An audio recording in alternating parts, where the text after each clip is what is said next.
जो इनके अंदर कट्टरपन बढ़ रहा है, एक कट्टरपन को खत्म करने की जरूरत है। मैं कहता हूँ रिफॉर्म मुस्लिम समाज को करनी चाहिए। मुस्लिम समाज को ये बताना चाहिए कि हिंदू आपके बड़े भाई हैं। अपने वतन को एक मैसेज जा रहा है कि भाई अजमेर दरगाह में जहाँ अमन की तालीम दी जाती है, वहीं के लोग अगर बिगड़ गए हैं तो फिर अच्छा कौन है। तो मुझे लगता है कि हिंदू भाइयों से माफ़ी मांग करके उनकी देवी देवताओं की जो तौहीन हुई है, मैं हाथ जोड़ करके माफ़ी मांगता पहले दिल से बरादरान वतन और हिंदू भाइयों से माफ़ी मांगने की ज़रूरत है। एक कटुता, ये नफरत को ख़त्म करने की ज़रूरत है। ये कन्हैया लाल जी के साथ हम सबको उसी तरह से खड़े हो जाना चाहिए था, उनके घर पे जाना चाहिए था, एक बहुत बड़ी भीड़ जमा करके उनके घर पे जाके कहना चाहिए था कि कन्हैया लाल जी की जो हत्या हुई है इस्लाम के नाम पर, हम शर्मिंदा हैं, हम आपसे माफ़ी मांगते हैं। तौहीन अजमेर दरगाह से। अब बताइए, जहाँ से अमन की बात हुई, जहाँ से शांति की बात हुई, जहाँ सबको लेकर के चलने की बात हुई, वहाँ से अगर इस तरह से उनके देवी देवताओं की तौहीन होगी तो मुझे तो लगता है कि ये सब सरफिरे पागल हो चुके हैं। ये देश में मुसलमानों को गुमराह कर रहे हैं। देवी देवताओं की तौहीन करते हैं तो ये इस्लाम के खिलाफ है। और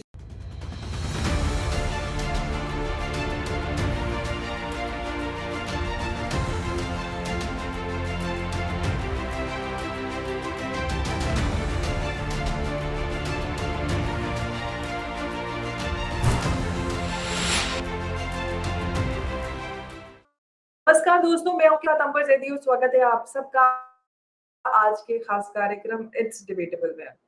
आज कल जो हमारे देश में चल रहा है और जिस तरह से एक के बाद एक इंसिडेंट सामने आ रहे हैं, कन्हैया लाल की हत्या हुई और अमरावती में एक हत्या हुई, इस तरह की जो हत्याएं हो रही है, कहीं ना कहीं वैसे ही हमारे देश में पहले ही हिंदू और मुसलमानों के बीच जो अविश्वास था वो काफी बढ़ा था। और ऐसे में जब अनुपम शर्मा के बयान के बाद देश में सत्ता से जुदा के नारे लगते हैं और देश के अलग अलग हिस्सों में मौलानाओं ने, मुफ्तियों ने, मुस्लिम लीडर्स ने सर्तन से जुदा करने की बात कही। कश्मीर के एक मुफ्ती ने मस्जिद से चढ़कर सर्तन से जुदा करने की बात कही और ऐसे कितने ही सारे मामले सामने आए जिसमें ऐसी बातें की गई और ये सारा कुछ हो भी जाता है। उसके बाद देश में खौफ का माहौल है और कहीं ना कहीं अभी भी हमने देखा कि अजमेर के चिश्ती हैं, उन्होंने काफी हिंदुओं के देवी देवताओं को लेकर बहुत ही अभद्र भाषा का इस्तेमाल किया। मैं उन शब्दों का इस्तेमाल नहीं कर सकती और ना ही मैं उस वीडियो को यहाँ पे दिखाना चाहती हूँ क्योंकि देश में पहले ही माहौल बहुत खराब है। तो सवाल ये उठता है कि लगातार कि जो कन्हैया लाल जी के साथ हुआ, उन लोगों को सिखाने वाला कौन है, या वो लोग जो लगातार हिंदुओं के देवी देवताओं का अपमान करते हैं या किसी और धर्म का अपमान करते हैं। अपने धर्म पर हमें बहुत बुरा लगता है जब हमें सवाल खड़े होते हैं, लेकिन दूसरे के धर्म का हम किस तरह से अपमान करते हैं, ये बहुत बड़ा सवाल है। और कहाँ से सारी चीजें आती है, कौन सिखाता है इन्हें, इसी पर आज बात करेंगे। इसी पर बात करने के लिए आज मेरे साथ जुड़े हैं मुफ्ती नदीमुद्दीन साहब। बहुत बहुत स्वागत है मुफ्ती साहब आपका। आपका भी शुक्रिया कि आपने मुझे बुलाया है इस टॉपिक पर बात करने के लिए। बेहद शुक्रिया कि आप देश के माहौल जो तनावपूर्ण है, इस माहौल को ख़त्म करने की आपने जो ख़त्म करने का बेड़ा उठाया है, आपको सैल्यूट भी है। और आप देश की और मिल्लत की ये जांबाज बेटी हैं, देश की बेटी हैं, तो आपके सैल्यूट है कि देश के हित में आज आप जो काम कर रही हैं। मुझे लगता है कि मैं अल्लाह से दुआ करता हूँ कि अल्लाह आपकी लंबी उम्र करे, आपको हेल्थी रखे, कि इसी तरह से बहुत बहुत देश की शुक्रिया सेवा मुफ्ती करती साहब। रहे, देश की सेवा बहुत करती बहुत शुक्रिया आपका, आपने दुआएं दी उसके लिए बहुत बहुत शुक्रिया। मुफ्ती साहब, पहला सवाल ये है कि हम देख रहे हैं कि जिस तरह से माहौल पहले ही देश में खराब है, नीतू शर्मा के बयान के बाद जो कुछ भी हुआ हम सब ने देखा, कन्हैया लाल की हत्या हुई, अमरावती में भी एक हत्या हुई, लोगों के दिलों में एक खौफ बैठ गया है। हिंदू खासकर मुसलमानों से बहुत ज्यादा डरने लगे। ऐसे में सवाल ये हो रहा है कि अभी भी एक के बाद एक बयानबाजी हो रही है, हिंदुओं के देवी देवताओं का अपमान हो रहा है। तो सवाल ये उठ रहे हैं कि आखिर ऐसी सोच, ऐसी अलगाववाद वाली सोच कौन सिखा रहा है? क्या इस्लाम ऐसा कहता है कि आप दूसरे के धर्मों को छोटा दिखाओ, नीचा दिखाओ? आप किस तरह से एक कोएग्जिस्टेंस की जब सब बात आती है, हम जिस देश में रहते हैं, अलग अलग धर्म जाति के लोग रहते हैं, विविधताओं वाला देश है, ऐसे में इस तरह की बयानबाजी सवाल खड़े करती है, आखिर क्या कहता है इस्लाम? ऐसे जो लोकतंत्र है जहां पर अलग अलग धर्म के लोग रहते हैं, उनके साथ किस तरह रहा जाए?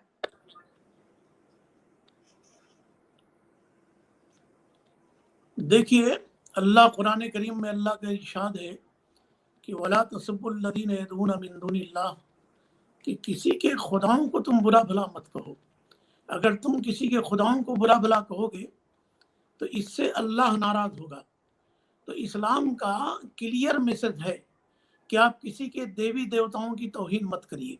अगर आप देवी देवताओं की तौहीन करते हैं तो ये इस्लाम के खिलाफ है और इस्लाम इसकी सख्त निंदा करता है और सख्त मजम्मत करता है। मगर अफसोस की बात यह है कि मुसलमानों के धर्म के बारे में अगर कोई बोलता है तो मुसलमान उग्र हो जाते हैं, सड़कों पर आ जाते हैं। मगर हिंदू देवी देवताओं की अगर तौहीन किसी मुसलमान की तरफ से की जाती है तो मुसलमान मौन हो जाते हैं, मुसलमान खामोश हो जाते हैं। तो मुसलमानों को जम करके उन लोगों की निंदा करनी चाहिए जो लोग हिंदू देवी देवताओं के खिलाफ बोलते हैं। जो हिंदू देवी देवताओं के खिलाफ बोलते हैं, जब तक मुसलमान उन खिलाफ बोलने वालों की निंदा नहीं करेंगे, याद रखिए, मुझे लगता है कि दुनिया खत्म नहीं होगी। मैं कहता हूँ कि हिंदू देवी देवताओं की आप तौहीन करना क्यों चाहते हैं? क्यों तौहीन कर रहे हैं? आप अगर उनकी तौहीन करेंगे तो जाहिर है कि एक बहुत बड़ा समाज उसके दिमाग में, उसके जहन में आपके खिलाफ और नफरत भड़केगी।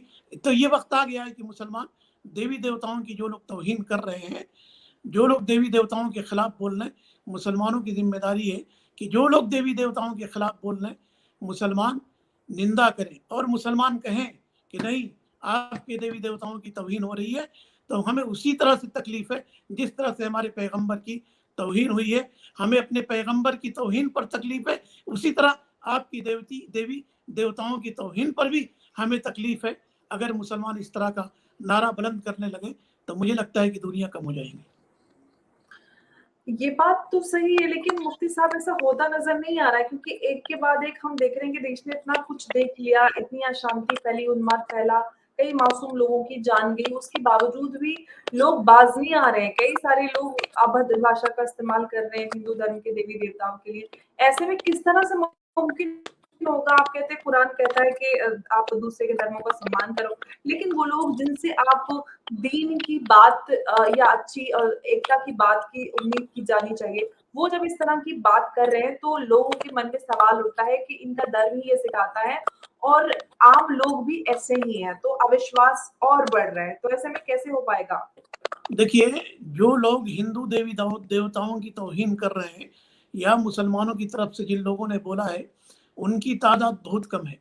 मगर मेजॉरिटी का खामोश होना भी ये बताता है कि मेजॉरिटी, मुसलमानों की मेजॉरिटी खामोश क्यों है। तो वक्त आ गया है कि मुसलमानों की मेजॉरिटी सड़कों पर आकर के उन लोगों का विरोध करे जो देवी देवताओं के खिलाफ बोलते हैं।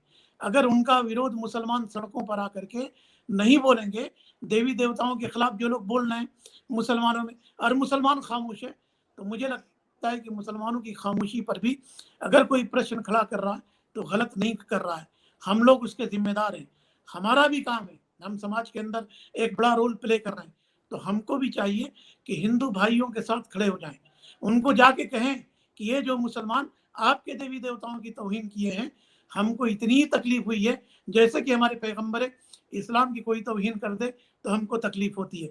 तो हिंदू भाइयों के साथ आप खड़े हो जाइए और खड़े होकर के आप उनको बताइए, जब तक हम हिंदू भाइयों के साथ मेजॉरिटी मुसलमानों की खड़ी नहीं होगी तो मुझे लगता है कि हिंदू भाइयों के दिलों में शक और शुबहा जो है वो खत्म नहीं होगा। ये बात आपकी सही है, लेकिन मुफ्ती साहब हम देखते हैं कि आए दिन कुछ ऐसी चीजें सामने आती रहती हैं कि जब बच्चों को ये सिखाया जाता है कि आप हिंदू के साथ ना खाओ, आप शिया के यहाँ का ना खाओ, होली पे रंग ना लगाओ, दिवाली पे किसी को विश ना करो, आपने किसी को दिवाली पे विश किया तो निकाह टूट जाएगा, और ऐसी चीजें मदरसों में सिखाई जाती हैं, उनके पाठ्यक्रम में ये चीजें हैं। तो ऐसे में जब बचपन से बच्चों को ये सारी चीजें मदरसों में, घरों में सिखाई जा रही है, तो ऐसे में किस तरह से लोग इस तरह की अच्छी बातों के को लेकर आगे बढ़ेंगे? कैसे हो पाएगा? जब बचपन से अलगाववाद सिखाएंगे तो नतीजा तो सामने नजर आएगा, ऐसे ही जो भी स्थिति बनी हुई है। देखिए, मदरसे के पाठ्यक्रम में ये चीज़ें नहीं है जो आप कह रहे हैं कि अलगाववादी की तालीम नहीं है। ये अपने इनका खुद का तो मानसिकता हो सकता है। देखिए, इस्लाम ये सबके साथ सम्मान करने की बात करता है। नबी अकरम सल्लल्लाहु अलैहि वसल्लम अपने असहाब के साथ एक जगह पर बैठे थे कि एक जनाजा जा रहा था, एक मैयत जा रही थी। रसूल ने फरमाया कि खड़े हो जाओ, मैयत का रिस्पेक्ट करो। वो मैयत मुसलमान की नहीं थी, वो मैयत एक यहूदी की थी। रसूल ने खड़े होकर के रिस्पेक्ट किया और कहा कि चाहे हिंदू हो, चाहे कोई भी धर्म का हो, किसी भी धर्म का हो, उसके साथ जो है सहानुभूति और हमदर्दी रखने की जरूरत है। एक शख्स आया, नबी की बारगाह में आया, नबी अकरम सल्लल्लाहु अलैहि वसल्लम से डायलॉग कर रहा था और रसूल ने उसके लिए चादर बिछा दिया, अपनी चादर बिछाया। अपनी चादर रसूल ने किसी मुसलमान के लिए नहीं बिछाया। जब वो चादर पर बैठे, बैठने के बाद बातचीत कर चुके, नबी उनको थोड़े दूर आगे तक छोड़ने गए, उनको लेकर के आगे बढ़े, तो साहबा ने अर्ज किया कि अल्लाह के नबी, ये कौन है जिनकी आपने इज्जत किया है? कहा कि ये नॉन मुस्लिम है, इनके कबीले में इनकी इज्जत होती है, इसलिए हमने इनकी इज्जत किया है। तो रसूल नॉन मुस्लिम की इज्जत करे और मुसलमान भी इज्जत करे, तो मुझे लगता है कि रसूल मुसलमान अपने नबी को ही नहीं समझ रहे। नबी की तालीम है कि आप नॉन मुस्लिम के साथ अच्छा रहिए। देखिए कुरान करीम में सिर्फ 15 आयतों का ताल्लुक या अय्युहल्लज़ीना आमनू से है और 300 से 65 आयतों का ताल्लुक या अय्युहन्नास से है, ऐ लोगों से है। तो रसूल इस्लाम ये कहता है कि इंसानों के साथ आप अच्छे रहिए। मैं कहता हूँ आपके चैनल के जरिए ये इस्लाम की तालीम दे रहा हूँ। आपके चैनल के जरिए जिस तरह से ईद के दिन हिंदू हमारे घरों में आते हैं और आकर के हमको मुबारकबाद देते हैं, दशहरा में मुसलमान उनके घरों को जाए, दीपावली में उनके घरों को जाए, उनके फेस्टिवल में जा करके उनके साथ सेलिब्रेट करें, ये इस्लाम कहता है। दिलों की दूरियां मिटाएं।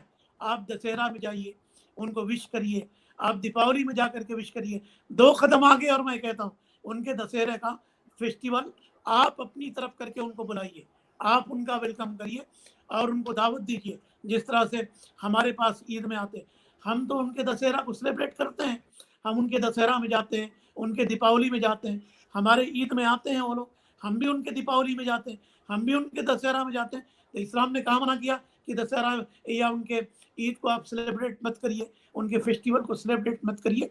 ये देखिए देश बहुत खूबसूरत है, ये देश की खूबसूरती को बाकी रखिए और खूबसूरती की जिम्मेदारी मेजॉरिटी ने संभाला है, माइनॉरिटी ने नहीं। वक्त आ गया है कि माइनॉरिटी मेजॉरिटी का सम्मान करे, उनके धर्म का सम्मान करे और जब जब उनका फेस्टिवल आए मुसलमान उनके साथ मिल करके उसको जो है सेलिब्रेट करें, तो मुझे लगता है कि दूरियां खत्म हो जाएगी। हाँ, ये बहुत अच्छी बात कही आपने, लेकिन मुसलमान समझने को तैयार नहीं है, अमल हमारा ऐसा नज़र आता नहीं है, क्योंकि हमने जहाँ पर भी देखा है, जो अब तक चीज़ें हुई हैं, उससे सवाल मुसलमान समाज पर ही खड़े होते हैं, क्योंकि जब भी ऐसा कुछ हुआ है खामोशी हम इख्तियार कर लेते हैं और वापस नहीं निकलते हैं। जो बात गुस्ताखे रसूल की हो रही थी, वो एक अलग बात है, लेकिन जो एक मासूम इंसान ने अपनी जान दी, जो कन्हैयालाल जी के साथ हुआ, उसके विरोध में मुसलमानों को सड़कों पर उतरना था, क्योंकि वो एक कुरान कहता है कि एक बेगुनाह इंसान की हत्या तमाम इंसानियत की हत्या जैसा है। तो ऐसे में मुसलमान सड़कों पर क्यों नहीं उतरे? उनकी जिम्मेदारी थी और मैंने सोचा था कि शायद ऐसा होगा, क्योंकि ये बहुत बड़ी बात है, कोई छोटी-सी बात नहीं है कि ऐसा ही कुछ हो गया। तो ये सारी चीज़ें नज़र क्यों नहीं आ रही? क्यों सही दिशा में मुसलमान आज तक जाता नज़र नहीं आ रहा है? देखिए मुसलमानों को पहले दिल से बरादरान वतन और हिंदू भाइयों से माफ़ी मांगने की ज़रूरत है। ये कटुता, ये नफ़रत को ख़त्म करने की ज़रूरत है। जब तक आप अपनी गलती नहीं मानेंगे, जब तक आप कैसे अपने समाज के अंदर रिफ़ॉर्म करेंगे? आप हिंदू भाइयों से कहिए गलती की माफ़ी मांगिए और उनका दिल बड़ा है, वो उदारवादी है, वो आपको माफ़ करेंगे। आप ये बताइए कन्हैया लाल जी के साथ हम सबको उसी तरह से खड़े हो जाना चाहिए था, उनके घर पे जाना चाहिए था, एक बहुत बड़ी भीड़ जमा करके उनके घर पे जाके कहना चाहिए था कि कन्हैया लाल जी की जो हत्या हुई है इस्लाम के नाम पर, हम शर्मिंदा हैं, हम आपसे माफ़ी मांगते हैं। मुसलमानों की एक बड़ी तादाद सड़कों पर आना चाहिए थी। कन्हैया लाल की हत्या जहाँ जो जिसने किया है कन्हैया लाल की, उसकी निंदा करके ये बताना चाहिए था कि कन्हैया लाल जी के घर वालों के साथ के हम आपके साथ आज खड़े हैं, जिन्होंने इस्लाम के नाम पे किया है। हम इनकी निंदा ही नहीं करते हैं, बल्कि हम ये कहते हैं कि इनको फौरन फांसी पे लटका दो। और कन्हैया लाल के समर्थन में और उनके घर पर आकर के लाखों की तादाद में अगर भीड़ जमा करके हम जमा कर लेते, तो मुझे लगता है कि आज ये हिंदू जो भड़क रहे हैं वो शायद नहीं भड़कते थे। इसमें हम अपनी भी गलती मानते हैं कि हमारी भी ये गलती है कि हमको भी जो रोल प्ले करना चाहिए था हम नहीं कर पाए, मगर हम यकीन दिलाते हैं कि अब आइंदा हम रोल बड़ा बड़ा प्ले करेंगे, इस तरह की आइंदा कोई अपराध ना हो। इस तरह से हम दोनों को मिलकर के अब काम करने की ज़रूरत है। बिल्कुल समाज की ज़िम्मेदारी है इन अभी जो स्थिति है देश में अविश्वास बढ़ा है, उसको वापस लाना मुसलमान समाज की ज़िम्मेदारी है और वो कदम उठते हुए अभी नहीं दिख रहे हैं। बहुत कम लोग हैं मुफ्ती साहब जो आप बात बोल रहे हैं वो बात कर रहे हैं। क्योंकि अभी भी जब भी सामने जो परेशानी है, जो मसला है उस मुद्दे पे बात करो तो वो कुछ और मसले पे वैसा ही कुछ और सिमिलैरिटीज़ लाके 2 ऐसे ही मुद्दे लाकर इस तरह की बात करने लगते हैं तो सवाल खड़ा हो जाता है कि 2 चीज़ों को बराबर करने लगते हैं कि अच्छा ऐसा हुआ तो वैसा भी तो हुआ था। तो वो मुखरता नज़र नहीं आती कि सामने जो अभी मसला है उसको सही तरह से उसके खिलाफ बात करें। तो वो कमी नज़र आ रही है जो कि अभी कंसर्निंग भी है लेकिन देखिए जी, सुनिए, अभी अजमेर में किसी की तरफ से हिंदू देवी देवताओं की तौहीन का अभी जो है एक वीडियो वायरल हो रहा है, अभी हो रहा है। जी। 1-2 जी, दिन से मैंने वो वो वीडियो बात वायरल हो रहा है। कल से हाँ, हुई हाँ। Video viral. हिंदू देवी देवताओं की तौहीन अजमेर दरगाह से। अब बताइए, जहाँ से अमन की बात हुई, जहाँ से शांति की बात हुई, जहाँ सबको लेकर के चलने की बात हुई, वहाँ से अगर इस तरह से उनके देवी देवताओं की तौहीन होगी तो मुझे तो लगता है कि ये सब सरफिरे पागल हो चुके हैं। ये देश में मुसलमानों को गुमराह कर रहे हैं या मुसलमानों के नाम पर खुद भी गुमराह हो रहे हैं। इनसे मुसलमानों का कुछ लेना देना नहीं है, मगर बरादरान वतन को ये मैसेज जा रहा है कि भाई अजमेर दरगाह में जहाँ अमन की तालीम दी जाती है, वहीं के लोग अगर बिगड़ गए हैं तो फिर अच्छा कौन है। तो मुझे लगता है कि हिंदू भाइयों से माफ़ी मांग करके उनकी देवी देवताओं की जो तौहीन हुई है, मैं हाथ जोड़ करके माफ़ी मांगता हूँ कि जिन मुसलमानों ने ऐसी हरकत की है, मैं इसकी घोर निंदा करता हूँ। और आपके देवी देवताओं की जो तौहीन हो रही है, हमें बेहद अफसोस है और हम चाहते हैं कि उन मुसलमानों पर कड़ी कार्रवाई की जाए जो आपके देवी देवताओं की तौहीन कर रहे हैं। बिल्कुल, आपने बात सही कही लेकिन फिर सवाल वहीं आकर खड़ा हो जाता है कि आपकी माफ़ी माँग लेने से सिर्फ़ नहीं बात खत्म हो जाती। सवाल इस मानसिकता को ख़त्म करने का है। वो लोग जो इस तरह की बातें सिखाते हैं, कहाँ से ये बातें सीखते हैं, कौन ऐसी सोच इन लोगों के दिमाग में डालता है। वो जिस रिश्ते की हम बात कर रहे हैं जिन्होंने ऐसा बोला, वो एक यंग लड़का है, यंग यूथ है। तो सवाल वही आता है कि एक यूथ को इस तरह की चीज़ें कौन सिखा रहा है? ये ख़त्म करना और हमें उस मानसिकता पे अंकुश लगाना बहुत ज़रूरी है। ऐसा कुछ है, माफ़ी हम माँग लें, लेकिन उससे नहीं होती ज़िम्मेदारी ख़त्म। हमें इस मानसिकता को जड़ से ख़त्म करना होगा। हमें उस समस्या को देखिए, एक्सेप्ट करना पड़ेगा कि ये समस्या है हमारे समाज में, लोग इस तरह की चीज़ें सिखा रहे हैं, बता रहे हैं। हम उसको एक्सेप्ट करेंगे, उसको ख़त्म करेंगे, तब ये चीज़ें ख़त्म हो सकती हैं। जी। देखिए, मुसलमानों के स्कॉलर्स को, मुसलमानों के इंटेलेक्चुअल को अपनी समाज के अंदर जो इनके अंदर कट्टरपन बढ़ रहा है, एक कट्टरपन को ख़त्म करने की ज़रूरत है। मैं कहता हूँ रिफ़ॉर्म मुस्लिम समाज को करनी चाहिए। मुस्लिम समाज को ये बताना चाहिए कि हिंदू आपके बड़े भाई हैं। एक बड़ा भाई एक फैमिली के अंदर, छोटा भाई, बड़ा भाई एक घर में किस तरह से रहते हैं। छोटा भाई बड़े भाई का आदर करे और बड़ा भाई छोटे भाई से प्यार करे।